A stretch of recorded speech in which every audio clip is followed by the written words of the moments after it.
নমস্কার বন্ধুরা, আমার চ্যানেল গল্পে নীলাঞ্জনাতে সকলকে স্বাগত জানাই।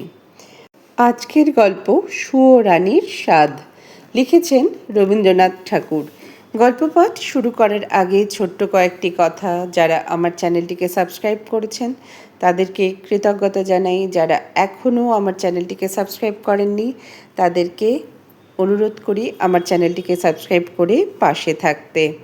বিভিন্ন জানা অজানা তথ্য, গল্প শুনতে, জানতে, ছোটদের বড়দের গল্প শুনতে আমার চ্যানেলটিকে সাবস্ক্রাইব করার জন্য অনুরোধ জানাচ্ছি। শুরু করছি আজকের গল্প, সুয়ো রানীর স্বাদ। সুয়ো রানীর বুঝি মরণকাল এলো। তার প্রাণ হাঁপিয়ে উঠেছে। তার কিছুই ভালো লাগছে না। বদ্যি বড়ি নিয়ে এলো। মধু দিয়ে মেরে বলল, খাও। সে ঠেলে ফেলে দিলে। রাজার কানে খবর গেল। রাজা তাড়াতাড়ি সভা ছেড়ে এলো। পাশে বসে জিজ্ঞাসা করলে, তোমার কি হয়েছে, কি চাই? সে গুমড়ে উঠে বলল, তোমরা সবাই যাও, একবার আমার স্যাঙাতনিকে ডেকে দাও। স্যাঙাতনি এলো। রানী তার হাত ধরে বললে, সই, বসো, কথা আছে। স্যাঙাতনি বললে, প্রকাশ করে বলো। সুয়ো রানী বললে, আমার 7 মহলা বাড়ির একধারে 3টে মহল ছিল দুয়ো রানীর, তারপর হলো 2টো, তারপর হলো 1টা। তারপরে রাজবাড়ি থেকে সে বের হয়ে গেল। তারপরে দুয়ো রানীর কথা আমার মনেই রইল না। তারপরে একদিন দোলযাত্রা। নাট মন্দিরে যাচ্ছি ময়ূরপঙ্খী চড়ে। আগে লোক, পিছে লস্কর। ডাইনে বাজে বাঁশি, বায়ে বাজে মৃদঙ্গ। এমন সময় পথের পাশে নদীর ধারে ঘাটের উপরটিতে দেখি একখানি কুঁড়ে ঘর চাপা গাছের ছায়ায়। বেড়া বেয়ে অপরাজিতার ফুল ফুটেছে। দুয়ারের সামনে চালের গুঁড়ো দিয়ে শঙ্খচক্রের আলপনা। আমার ছত্রধরিণীকে শুধলেম, আহা, ঘরখানি কার? সে বলল, দুয়ো রানীর। তারপরে ঘরে ফিরে এসে সন্ধ্যার সময় বসে আছি। ঘরে প্রদীপ জ্বালিনি, মুখে কথা নেই। রাজা এসে বললে, তোমার কি হয়েছে, কি চাই? আমি বললেম, এ ঘরে আমি থাকব না। রাজা বললে, আমি তোমার কোঠাবাড়ি বানিয়ে দেব, গজদন্তের দেয়াল দিয়ে। শঙ্খের গুঁড়োয় মেঝেটি হবে দুধের ফেনার মতো সাদা। মুক্তোর ঝিনুক দিয়ে তার কিনারে এঁকে দেব পদ্মের মালা। আমি বললেম, আমার বড় স্বাদ গিয়েছে, কুঁড়ে ঘর বানিয়ে থাকি তোমার বাহির বাগানের একটি ধারে। রাজা বললে, আচ্ছা বেশ। তার আর ভাবনা কি, কুঁড়ে ঘর বানিয়ে দিলে। সে ঘর যেন তুলে আনা বনফুল। যেমনি তৈরি হলো অমনি যেন মুষড়ে গেল। বাস করতে গেলেম, কেবল লজ্জা পেলেম। তারপরে একদিন স্নানযাত্রা।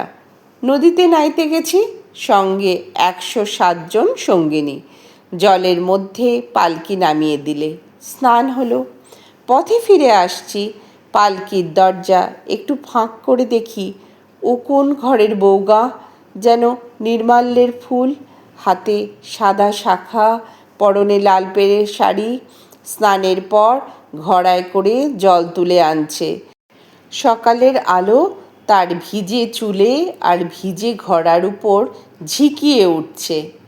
ছত্রধারিণীকে শুধলেম, মেয়েটিকে কোন দেব মন্দিরে তপস্যা করে? ছত্রধারিণী হেসে বললে, চিনতে পারলে না? ওই তো দুয়ো রানী। তারপরে ঘরে ফিরে একলা বসে আছি, মুখে কথা নেই। রাজা এসে বললে, তোমার কি হয়েছে, কি চাই? আমি বললেম, আমার বড় স্বাদ, রোজ সকালে নদীতে নিয়ে মাটির ঘড়ায় জল তুলে আনবো বকুলতলার রাস্তা দিয়ে। রাজা বললে, আচ্ছা বেশ। তার আর ভাবনা কি। রাস্তায় রাস্তায় পাহারা বসলো, লোকজন গেল সরে। সাদা শাখা পরলেম আর লাল পেড়ে শাড়ি। নদীতে স্নান সেরে ঘড়ায় করে জল তুলে আনলেম। দুয়ারের কাছে এসে মনের দুঃখে ঘড়া আছড়ে ভাঙলেম। যা ভেবেছিলেম তা হলো না, শুধু লজ্জা পেলেম। তারপরে সেদিন রাসযাত্রা। মধুবনে জ্যোৎস্নারাতে তাঁবু পড়ল। সমস্ত রাত নাচ হলো, গান হলো। পরদিন সকালে হাতির উপর হাওদা চড়ল। পর্দার আড়ালে বসে ঘরে ফিরছি এমন সময় দেখি বনের পথ দিয়ে কে চলেছে। তার নবীন বয়স, চূড়ায় তার বনফুলের মালা, হাতে তার ডালি, তাতে শালুক ফুল, তাতে বনের ফল, তাতে ক্ষেতের শাক। ছত্রধারিণীকে শুধলেম, কোন ভাগ্যবতীর ছেলে পথ আলো করেছে? ছত্রধারিণী বললে, জানো না, ও তো দুয়োরানির ছেলে। ওর মার জন্য নিয়ে চলেছে শালুক ফুল, বনের ফল, ক্ষেতের শাক।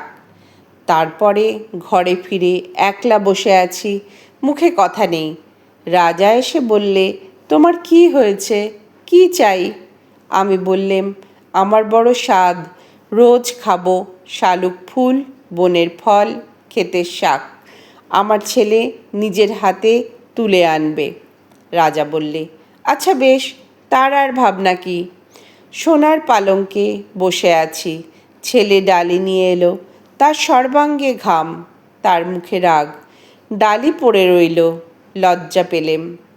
তারপরে আমার কি হলো কি জানি, একলা বসে থাকি, মুখে কথা নেই। রাজা রোজ এসে আমাকে শুধোয়, তোমার কি হয়েছে, কি চাই? সুয়োরানী হয়েও কি চাই সে কথা লজ্জায় কাউকে বলতে পারিনে। তাই তোমায় ডেকেছি সাঙ্গাতনি। আমার শেষ কথাটি বলি তোমার কানে, ওই দুয়োরানির দুঃখ আমি চাই। সাঙ্গাতনি গালে হাত দিয়ে বললে, কেন বলো তো? সুয়োরানী বললে, ওর ওই বাঁশের বাঁশিতে সুর বাজল, কিন্তু আমার সোনার বাঁশি কেবল বয়েই বেড়ালেম, আগলে বেড়ালেম, বাজাতে পারলেম না। শেষ হলো আজকের গল্প সুয়োরানীর স্বাদ। গল্প পাঠ যদি ভালো লেগে থাকে আপনারা আপনাদের মতামত জানাবেন। আপনাদের মতামত আমাকে অনেকটা উৎসাহিত করে। সকলে খুব ভালো থাকবেন। অসংখ্য ধন্যবাদ।